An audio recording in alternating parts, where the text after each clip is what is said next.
The clock on my microwave blinked 12:03 a.m., casting this eerie green glow across the kitchen tiles. I was just finishing up a late-night email for work. You know, the kind where you're so zoned out you don't even hear the fridge humming. Then my phone buzzed vibrated right off the counter, and there it was. This alert from our smart home camera. Motion detected in living room. I figured it was the cat knocking over a plant again, but nope. I tapped the app, and my world just shattered. The footage was grainy, but clear enough to punch me in the gut. There was Ethan, my husband of 5 years, the guy who sells million-dollar homes with that killer smile, tangled up on our couch with Lila, my little sister. Her legs wrapped around him, his hands in her hair, whispering stuff I couldn't make out, but knew was all wrong. The night before my birthday? Are you kidding me? My hands shook so bad I nearly dropped the phone, zooming in on that necklace around her neck, the one I gave her for Christmas last year. The silver locket with our family photo inside. Their laughs echoed tinny through the speaker, like some sick joke. Betrayal hit me like cold coffee spilled down my shirt, chilling, sticky, impossible to ignore. What would you do if the two people you trusted most stabbed you right in the back? Drop a comment below with your city if you've ever felt that family knife twist. Let's see where our Revenge Story squad is tuning in from. And if this is your first time here, welcome. We're all about those epic comebacks from the underdog. Hit that like button if you're hooked already, and subscribe so you don't miss how this mess unfolds. Your support keeps these real-life dramas coming. Okay, deep breath. Let's back up a sec so you get the full picture. I'm Harper Quinn, 32, living in this cute suburb outside Atlanta where the houses have big porches and everyone waves like they're in a Hallmark movie. But trust me, my life's been more like a bad episode of those reality shows where families implode. I've always been the reliable one, the big sister who held it together. Grew up helping mom and dad run their little bakery downtown Marlene Sweets, famous for those pecan pies that win every county fair. Dad, Doug, had a heart scare a few years back, so I dropped my dream of starting my own marketing firm early to pitch in, baking at dawn while juggling online classes. Lila. She's the free spirit, 28 now, chasing her art dreams with wild hair and paint-splattered jeans. She's got that effortless charm that makes people adore her, but deep down, I've always sensed this envy bubbling up, like she resents how I got it all together with my steady job at a midtown agency, pushing campaigns for big brands while she hustles gallery gigs. Ethan swept in 5 years ago at a networking event, tall, confident, with that southern drawl that makes everything sound like a promise. He's a real estate agent, always closing deals on those McMansions in Buckhead, driving his shiny truck and planning our future like it was a fairy tale. We bought this house together, the one with the backyard perfect for barbecues, talking about kids someday. But lately, he's been distant. Late nights showing properties, while I've been the one keeping our life afloat, paying bills. Planning my own damn birthday party tomorrow. A casual backyard bash with string lights, mom's cake, and all the relatives. Or at least, that's what I thought. Staring at that footage, my chest tightened like a vice. Why, Ethan's got this insecurity under his charm. Always chasing the next high. Maybe our stable routine bored him, and Lila's chaos felt exciting. And her, that jealousy from childhood, always wanting what I had. Like stealing my toys back in the day, but now it's my husband. Their motives scream selfishness, cold and calculated, ignoring how it'd destroy me. But as I wipe tears in the bathroom mirror, composing my face like I do before client pitches, I spotted something weird in the video replay. A stack of papers on the coffee table. Looked like business docs from my firm. Not just an affair, my gut twisted harder. A text pinged from Lila. Can't wait for your big day. Sis, secrets make it special. What the hell does that mean? Little did I know, this was just the start of their deeper game. That text from Lila kept staring back at me from my phone screen. Can't wait for your big day. Sis, secrets make it special. Special. Yeah. Right. It felt like a slap, pulling me straight back to all the times I'd swallowed my hurt just to keep the peace. As I sat there in the dark kitchen, replaying that footage in my head, my mind wandered to how we got here. You know how betrayal makes you question everything, like, was this always brewing? Or did I miss the signs?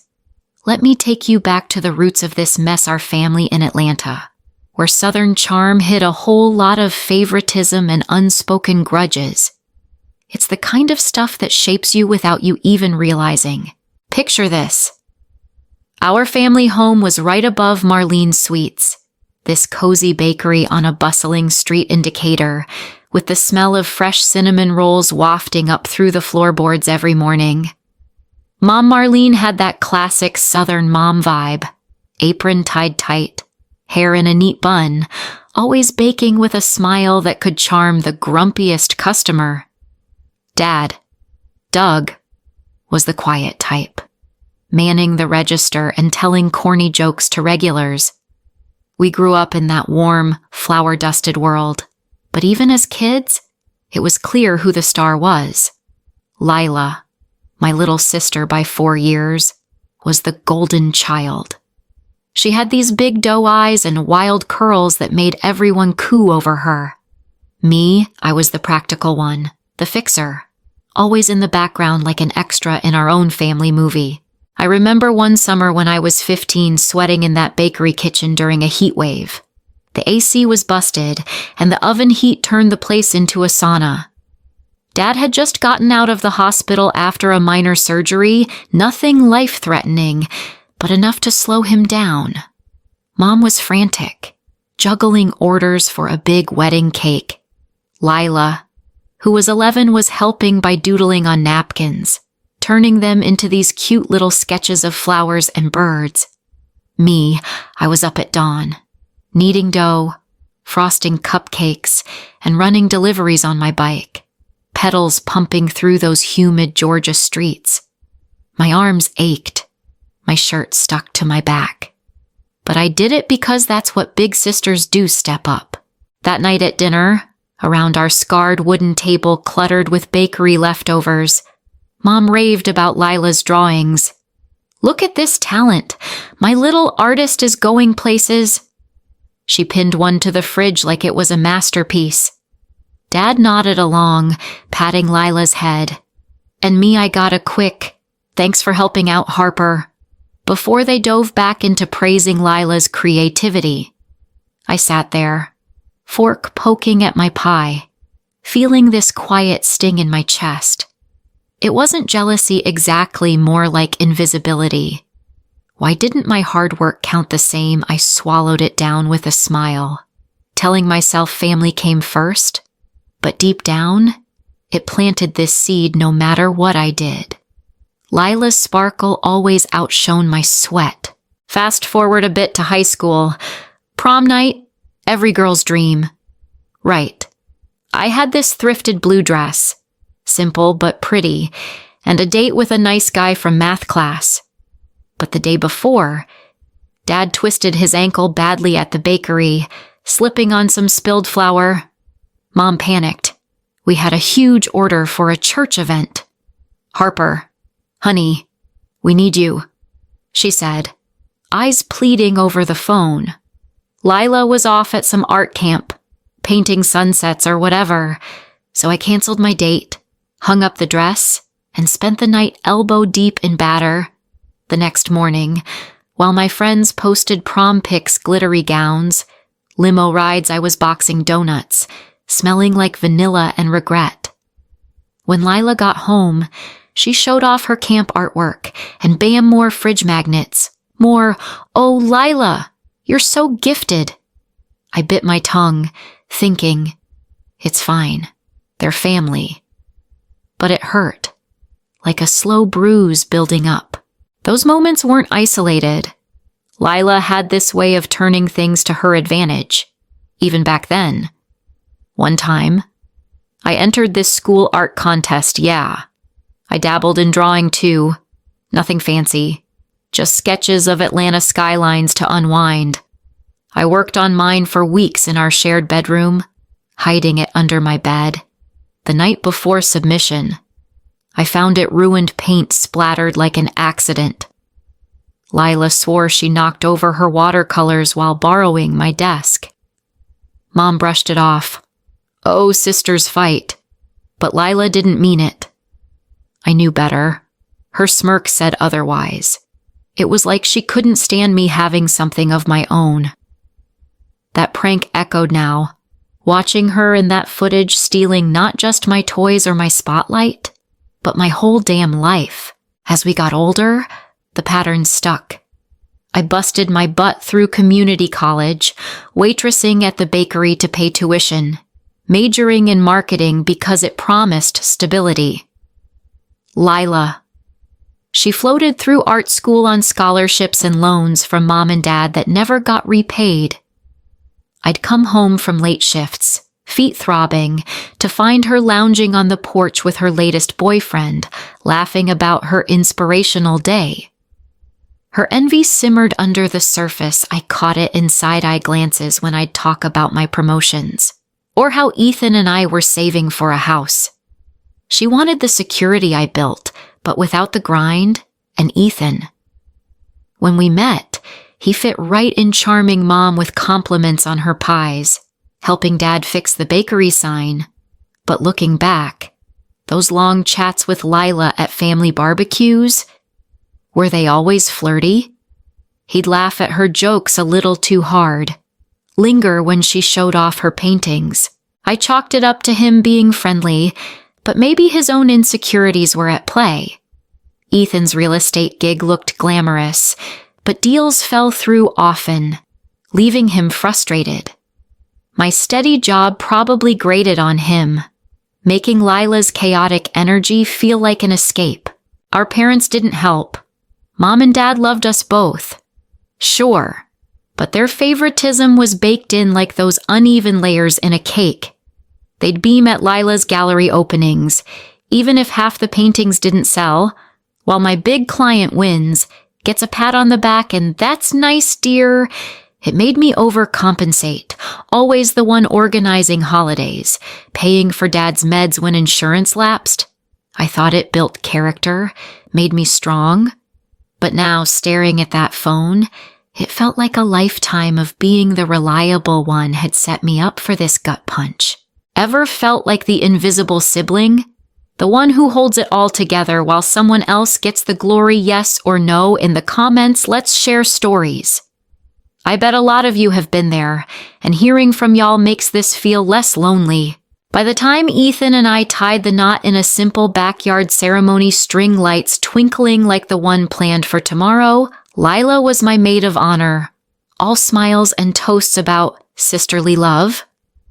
But even then, I remember her eyeing Ethan during the dance, a look I dismissed as tipsy fun. Ethan promised forever, his hand warm in mine, but was he already resenting my drive?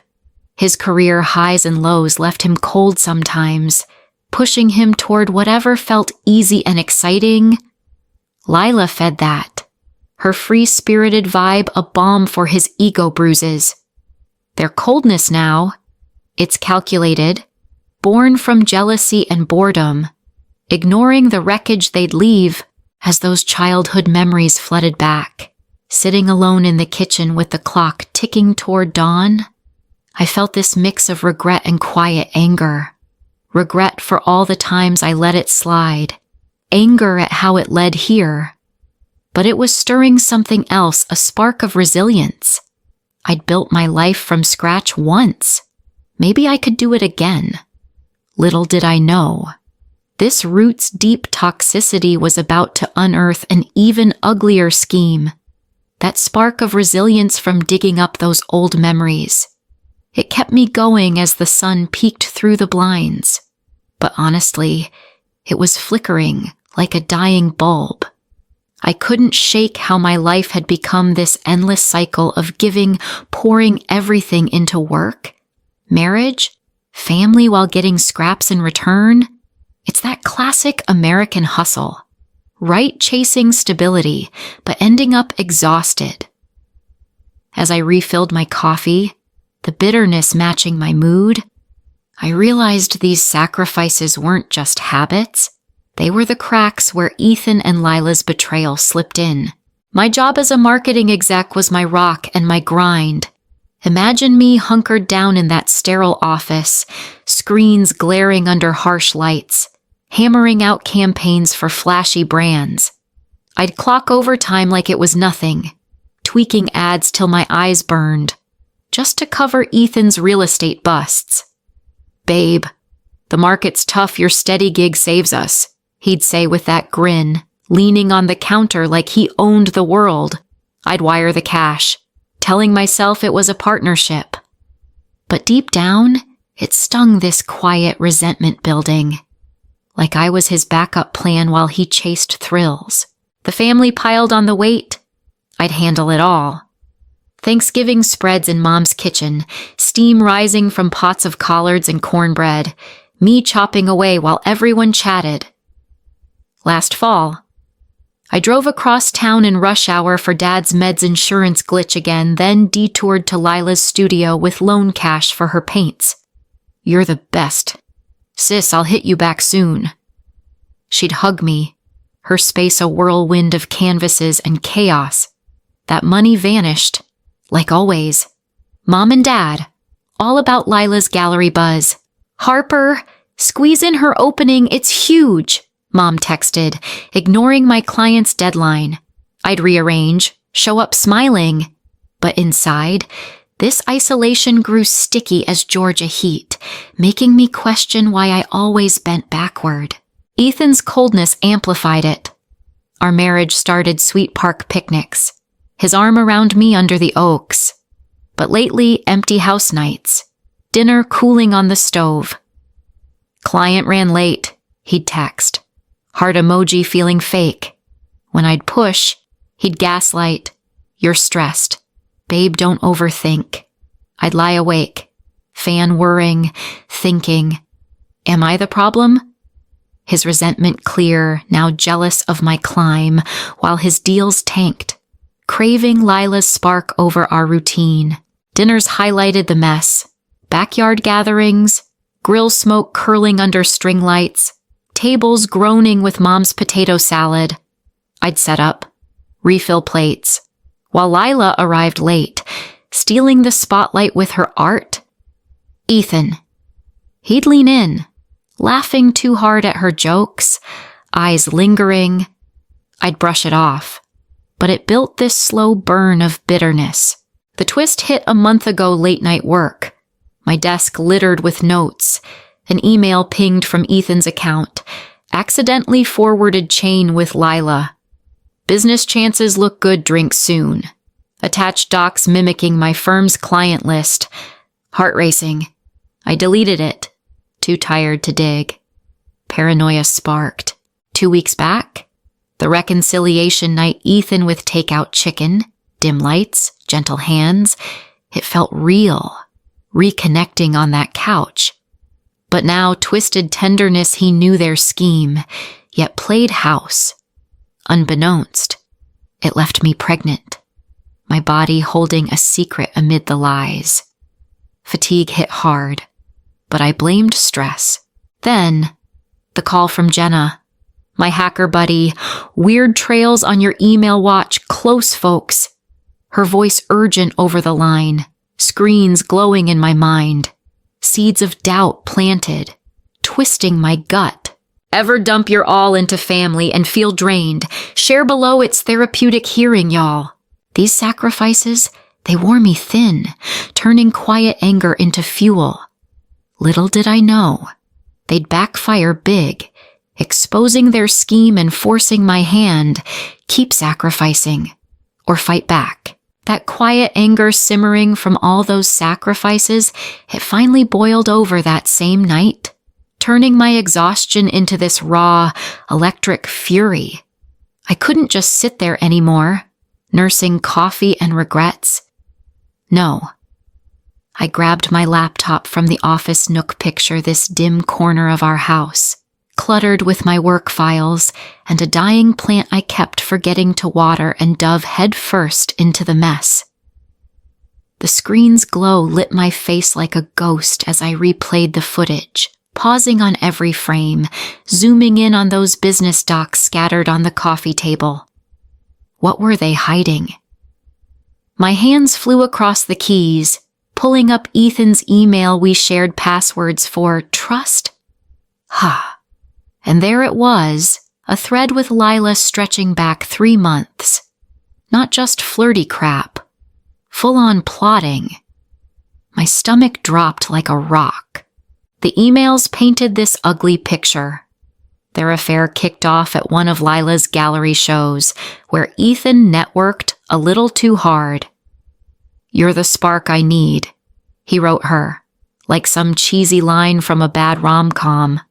But it got darker talk of pushing Harper to her limit so she'd crack under stress. Lila's fake pregnancy, a ploy to make me look unstable, claim mental incompetence, and swoop in on my marketing firm. Ethan funded the startup, but now he resented my success, seeing it as his ticket out if I stepped aside. His words, "She's too controlling, always the fixer. This saves the family from her grip." Saves it was cold, calculated greed. Him justifying betrayal as necessary to feed his ego and wallet. Lila chimed in, "I love her, but she needs freeing from that boring life. We'll run it better together." Twisted love. More like jealousy weaponized her lifelong envy, turning vicious, stealing my world to feel superior. From Ethan's side, I could almost see his rationalization sitting in his truck after a failed deal, scrolling Lila's art posts, craving her chaos over our steady routine. His resentment boiled from those ego hits deals flopping while I thrived, making him cold, detached, blind to the wreckage. Lila holed up in her studio, brushes flying, but her mind scheming. Harper got the easy path. Time I take what's mine. Her reactions in the emails giddy, like a kid plotting a prank. But this was no spilled paint. It was my life. Their coldness hit me like ice water. No remorse, just plans to dismantle me for their gain. I collapsed onto the couch, the same damn one from the video, tears hot on my cheeks, chest heaving. Shock mixed with this bone-deep rage. How could they? My world tilted. Everything I'd built felt like sand slipping away. But then, mid-sob, nausea hit. Not just emotional, real, gut-wrenching. I bolted to the bathroom, flipping on the harsh light, rummaging through the cabinet for that pregnancy test I'd bought on a whim last week. 2 lines stared back positive. Me, pregnant. From that reconciliation night, the irony slapped me while they faked one to break me. Fate handed me the real deal. Surprise flipped to fierce protectiveness, this tiny life inside mine to shield. Rage turned to resolve. Game on. They won't touch us, I rallied, wiping my face in the mirror, seeing not a victim but a fighter staring back. No direct confrontation yet. That'd be too easy for them. Instead, I got sneaky. Logged into our family group chat anonymously thanks to Jenna's old VPN tip. I started leaking subtle clues, altered pics from the footage, faces blurred. But that necklace clear, snippets of those emails with names redacted. Secrets in the family, watch your backs. I captioned one, sent at odd hours, sowing doubt without fingering myself. Ethan's reply popped up fast. What is this crap prank? Lila. Weird, ignore it. But I could feel their paranoia brewing, like storm clouds over Atlanta traffic. Ever caught a helpful hint that unraveled everything? It's that moment where doubt turns to dread. Share if you've been there. Makes me feel less alone in this chaos. Their dual views haunted me as I paced the living room, dawn light filtering through curtains. Ethan's POV, him in his office, tie loosened, emailing Lila after a bad day. Harper's stability smothers me. You get it? Justification as saving us bull, pure selfishness. His resentment making him lash out at the one who held him up. Lila's her in the studio, paint drying on her hands, typing back, she's had it all, time for balance. Twisted sisterly love, but really cruel envy. Her free spirit facade hiding a manipulator who'd destroy family for a win. The leaks were my first strike, anonymous jabs building tension. By morning, the chat buzzed with confusion. Mom, who sent this? Dad, probably spam? But Ethan and Lila radio silent after frantic private DMs I glimpsed. My heart pounded with this mix of fear and thrill. Fan no peeking, but surprise fueling my fire. This wasn't just an affair drama, it was a scheme to steal my everything. Collapsing brief, rallying permanent. With a baby on board, I wasn't fighting for just me anymore. Little did they know, their plot was about to unravel spectacularly at the BBQ. The turning point hit like a freight train. No more sacrificing in silence. From Vomong to vengeance mode, I was done being the glue they'd feel the break. But as I hit send on another leak, a call from Jenna flashed, digging deeper. Be careful, they're sloppy, but desperate. Her warning, the final push. Game truly on. Game truly on. Yeah. That's what I told myself as I hung up with Jenna, her warning echoing like thunder in my ears. They're sloppy, but desperate. Her words lit a fire under me, turning that fierce mama bear protectiveness into a full blaze. With the baby news still sinking in, I spent the morning prepping for the BBQ like nothing happened, stringing lights across the backyard, mixing Mom's famous punch in big plastic bowls, all while my phone buzzed with group chat chaos from the leaks. Ethan's texts, who the hell is messing with us, Lila? Probably a hacker, calm down. But I could sense their panic, like static in the air before a Georgia storm. By afternoon, guests arrived, relatives laughing, kids running through the grass, the grill sizzling with burgers. I played the perfect host, smiling through gritted teeth, but inside, adrenaline pumped, a mix of terror and thrill. This wasn't just revenge, it was survival for me, for the little one I hadn't planned, but now couldn't imagine without. The backyard transformed into this picture-perfect southern shindig, fairy lights twinkling like stars against the fading blue sky. Tables loaded with deviled eggs, coleslaw, and Mom's triple-layer cake glowing under candles. Dad flipped steaks at the grill, his apron smeared with sauce, yelling jokes over the smoke. Mom flitted around, hugging aunts and uncles, her floral dress fluttering. Lila showed up fashionably late. Of course, wild curls tied back, paint flecks on her jeans, carrying a gift painting wrapped in brown paper. Happy birthday! Sis made this just for you. She beamed, hugging me tight enough to feel fake. Her eyes darted, though fidgety, like she knew something was off. Ethan. He manned the cooler, handing out beers with his salesman charm, but his laughs were forced, shoulders tense. He'd snap at little things, a kid spilling soda, the music skipping. Paranoia peaked. I caught them whispering by the fire pit, heads close, glancing at phones. Their coldness palpable now, Ethan's resentment making him jittery. Lila's envy twisting into defensiveness. They thought they could play me, but desperation cracked their facade. As the sun dipped, casting long shadows over the lawn, we gathered for toasts. Picture the scene. Everyone in a circle, plastic cups raised, the air smelling of charcoal and sweet tea. Dad went first, to Harper our rock, always holding us together. Claps and cheers, but my heart hammered. Mom next. 32 looks good on you, honey. Proud of the woman you've become. More applause. Then Ethan, his voice steady but eyes avoiding mine. To my amazing wife, here's to many more years. Lies dripped from his words, his grip on the cup white-knuckled. Lila chimed in. Sis, you're the best love, you tons.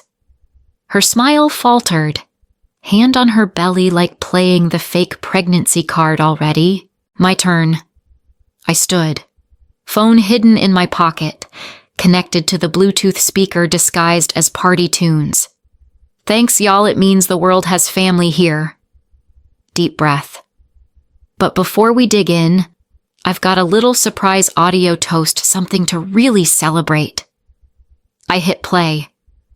The speaker crackled, and their voices filled the air-edited clips from the footage and emails, morphed seamlessly Ethan's whisper.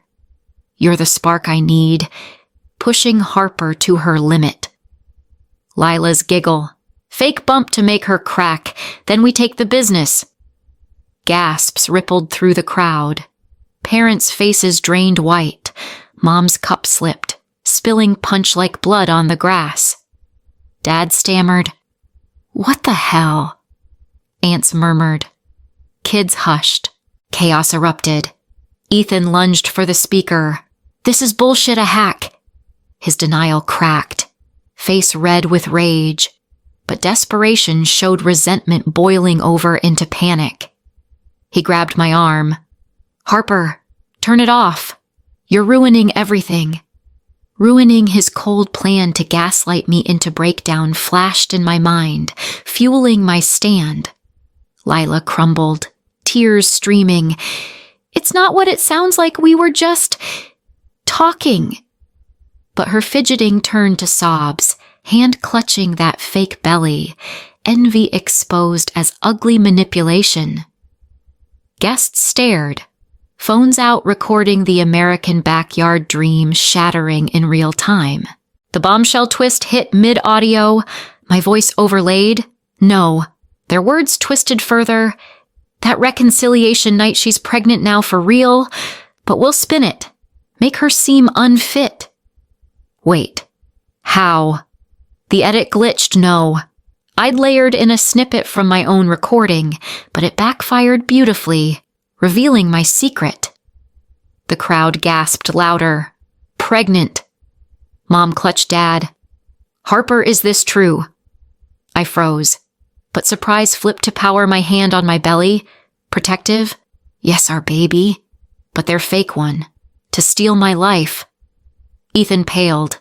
We didn't mean. His reaction. Crumbling facade. Resentment turning to regret too late.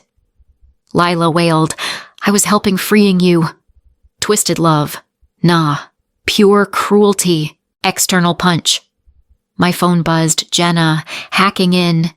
Suddenly, guest devices lit up with live-streamed evidence, full emails, footage snippets blasting to their screens. Anonymous tip, she texted me. Chaos amplified uncles yelling, aunts whispering. A cousin dialing police. Ethan shoved through the crowd. Stop this. But it was done, their scheme exposed, his ego shattered, her envy laid bare. Paranoia turned to public humiliation. Their cold motives on display, greed over family, betrayal for thrills. What would you do in that explosion, confront, or run spill in the comments? Your stories keep me going. Chaos reigned. Lights flickered chaotic as people milled. Fire pit flames dancing wild. I stood tall amid the storm. Satisfaction washing over satisfaction from truth's release. Surprise at how it flipped. Their reactions, Ethan's denial to defeat. Resentment making him small. Lila's crumble to hysteria. Envy breaking her. Parents' shock to sorrow, mom's tears. How could you? Dad's silence was heavy. But for me, fierce joy, this baby, this moment, my turning point. The crisis peaked, but so did my strength. Little did I know. The fallout would reshape everything. Little did I know. The fallout from that backyard explosion would hit like aftershocks from a quake, shaking everything loose, but finally clearing the debris for something new. As the last guests trickled out, whispering and glancing back, the yard looked like a battlefield, spilled cups dotting the grass. The speaker silent now, fairy lights swaying mockingly in the breeze. Mom and Dad sat stunned at the picnic table, faces pale under the glow, while Ethan paced the deck like a caged animal, phone in hand. Lila curled up by the fire pit, mascara streaked, avoiding eyes. Me, I stood there, hand on my barely there bump, a weird calm washing over satisfaction from the truth bomb, but mixed with this raw ache. The chaos was cathartic. Yeah. But now came the hard part, picking up the pieces, one confrontation at a time. No more hiding. It was time to set boundaries, or I'd lose myself for good. First up, Ethan. We drove home in silence that night, the truck's engine humming like unspoken accusations. Our house felt foreign, living room lights harsh, casting shadows on the couch where it all started. He slammed the door, rounding on me. What the hell? Harper, you humiliated us. His face twisted, resentment boiling into rage, but cracks showed, eyes darting, hands shaky. I pulled the divorce papers from my bag printed that morning after Jenna's tip-off, crisp and final. Us! This was your scheme. Ethan, fake pregnancy to break me, steal my business. I laid them on the counter, the slap of paper echoing. He deflated, slumping against the fridge. It wasn't like that. I was frustrated. Your success made me feel small. Lila got it. No judgments. His cold motives spilled ego-driven escape from our boring life, greed masking insecurity. No real remorse, just excuses. My chest tightened, pain from 5 years wasted, but relief flooded in. Sign them. We're done. He scribbled, tears falling. But his shove earlier, that cold shove in the chaos, it sealed it. No turning back. As he grabbed a bag and left, slamming out, I felt this weight lift, relieve, like breathing fresh air after a stuffy room. Next morning, caffeine buzzing from bad sleep, I headed to Lila's studio downtown. Picture this artsy loft in a converted warehouse, exposed bricks, canvases stacked like secrets, the air thick with turpentine and regret. She opened the door, eyes puffy, still in yesterday's clothes. Harper, please, let's talk. We sat on paint-splattered stools, her gift painting leaning against the wall, some abstract mess of reds and blacks. Like our bond. Why? Lila. The affair. The plot faking a pregnancy to make me crack. My voice cracked, anger mixing with hurt. She fidgeted, twisting a brush. I envied you. Always the perfect one job. House. Ethan. I wanted that stability, but without the work. Thought freeing you would. I don't know. Balance it. Her love, twisted envy. Cold manipulation born from childhood shadows, wanting my spotlight to feel whole, but a flicker of remorse. I'm sorry it got out of hand. Then the unpredictable beat. She slipped me a note. Real apology inside, but unfolding it later, hidden threat. Drop this, or I'll spin it, you're unstable. Backfire her redemption, exposed more cruelty, hardening my resolve. "We're done too," I said, walking out. Cutting ties hurt like ripping a bandage, but hope sparked no more toxic pull. The toughest confronting Mom and Dad at the bakery that afternoon. The place smelled like home, fresh bread rising, coffee brewing, but tension hung heavy as I pushed through the door, bell jingling like a warning. They were behind the counter, Mom wiping floury hands on her apron, Dad stacking pastries with shaky fingers. "We need to talk," I said, voice steady despite the knot in my gut. We sat in the back room, surrounded by sacks of sugar and rolling pins tools of our family legacy. You saw it all, the favoritism fed this. Always Lila's star, my efforts invisible. Mom's eyes welled. "Honey, we didn't mean.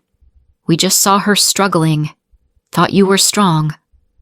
Dad nodded, voice gruff. "We leaned on you too much, proud, but blind." Their reactions, shock turning to sorrow, partial redemption as they owned it. "We failed you both." No full fix years of bias don't vanish, but Dad hugged me tight. "We're here now for you and the baby." Relief washed over, tears mixing with theirs. It wasn't perfect, but a start, hope, and rebuilding on truth. Recovery kicked in slowly, like easing into a hot bath after a freeze. I started therapy that week. Picture this cozy office in Midtown. Soft couch, tissues handy. My therapist, a no-nonsense woman with a southern drawl, helped unpack the gaslighting, the envy. "You've been carrying their loads, time to set yours down." Sessions left me raw, but lighter, processing the betrayal's depth, turning pain into power. Community stepped up too. Online forums buzzed with support after a vague post, no names. But the story resonated. Women sharing similar sibling horrors. "You're not alone." One message felt like a lifeline. Friends rallied, Jenna crashing with pizza, decoding more emails for closure. Then, the art therapy hustle. Inspired by Lila's gift, ironic. Right. I launched a side gig from home workshops, turning betrayal into canvases, painting emotions out. First session in my garage. A few local women, brushes dipping into colors, sharing stories over wine. "This healed me," one said. It wasn't an empire yet, but hope bloomed my pain, birthing purpose. Ever set a boundary that changed everything? Feels scary, but freeing. Tell me yours below. Love hearing how y'all reclaimed your space. These confrontations, they bring relief, like exhaling after holding breath too long. Ethan's defeat, Lila's backfire, parents' partial wake-up, each peeled layers of hurt, sparking hope, therapy and support, my anchors, the hustle. Proof I could rebuild. In the next vid, see how I turned this betrayal into my empire. Stay tuned. In the next vid, see how I turned this betrayal into my empire. Stay tuned. Well, here we are, friend, 6 months down the line, and let me tell you, life's flipped in ways I never saw coming. That garage workshop, it's bloomed into a full-blown art therapy business. Canvas comebacks, right out of a spare room in my new apartment downtown Atlanta. Picture this sunlight streaming through big windows onto easels lined up like soldiers, women from all walks, moms, execs, artists dipping brushes into vibrant paints, turning their messes into masterpieces. My first big group session last month, packed with locals who'd heard about my story through whispers and online buzz. One lady, brush trembling, painted her own sibling betrayal, a stormy abstract that left us all teary. "You showed me it's okay to reclaim my space," she said, hugging me after. "Financially, I'm free, reclaimed assets from the divorce. No more bailing out Ethan's flops. The firm's mine is now, rebranded with a fresh logo that screams independence, and the baby, This little bump's growing strong. Ultrasounds show a healthy kicker. Due in spring. True family. Not blood. It's Jenna crashing with takeout. Therapy buddies checking in. That online sisterhood swapping stories late at night. Thriving feels like this warm glow after a long storm, satisfying. Yeah, but earned through grit.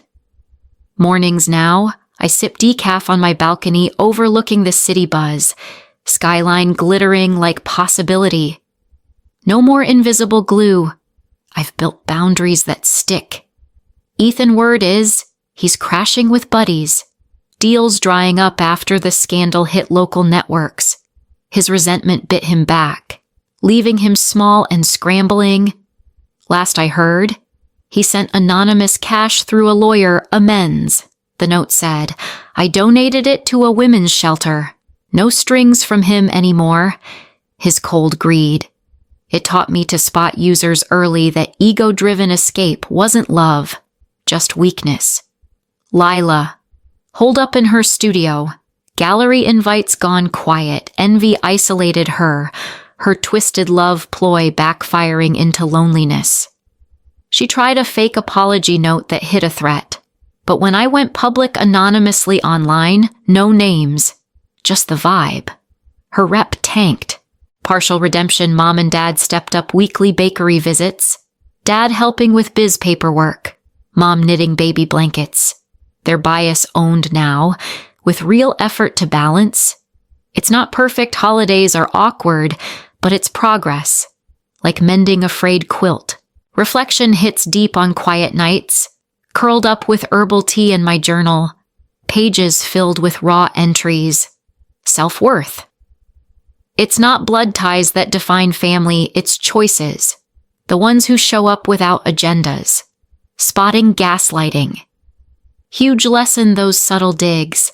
The "you're overthinking" lines. Red flags I ignored for too long. Turning scars into strength. That's the American Dream remix, bootstrapping from rock bottom. Like those entrepreneurs you hear about rising from ashes. My pain birthed this biz, helping others heal. It's thought-provoking how betrayal can pivot to purpose if you let it. The baby's a reminder too, life amid chaos. Innocent and full of hope. Emotions. A mixed satisfaction from justice served. Binyen in my routines. Kichla knowing I modeled a comeback for that little one. Ever turned a low point into your win. It's that underdog glow up we all chase. Share your story below. I'll shout out my faves next time. Promise. Wrapping this up. Y'all, if this tale hit home, smash that like button to spread the revenge vibes. Drop a comment with your thoughts or city love building this community. And if you're new, hit subscribe. We've got more real talk dramas coming. Your support, it keeps the stories flowing.